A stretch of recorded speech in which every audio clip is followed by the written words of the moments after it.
ఆరోగ్యశ్రీ ఇప్పుడు చంద్రబాబుకి అదే ఓ పెద్ద భారం. మన పెమ్మసాని చెప్పినట్టుగా ఆయుష్మాన్ భారత్ వైపుకి తీసుకెళ్ళడం.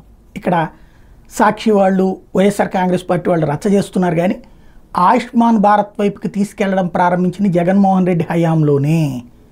చాలా చోట్ల ఆరోగ్యశ్రీ కింద ఓకే చేసినటువంటి వాటికి ఆయుష్మాన్ బిల్లులు వచ్చినాయి.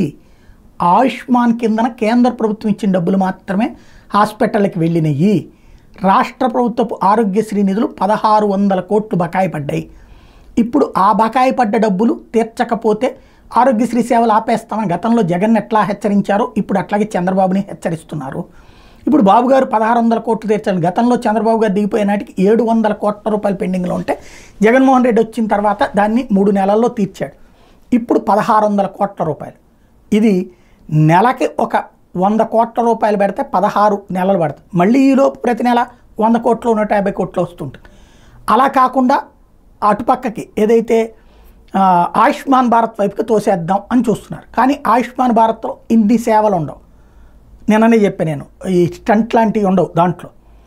అంటే అప్పుడు ఇక డబ్బులు పెట్టి చేయించుకోవాల్సి ఉంటుంది.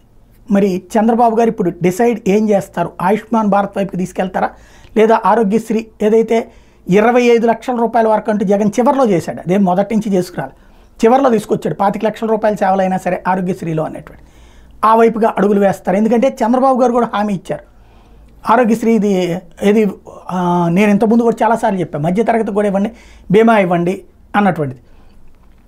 25 లక్షల రూపాయలు బీమా చేస్తాం అన్నటువంటి. ఇప్పుడు పోనీ ఆ దిశగా ఏమైనా తీసుకెళ్తారా చూడాల్సి ఉంది.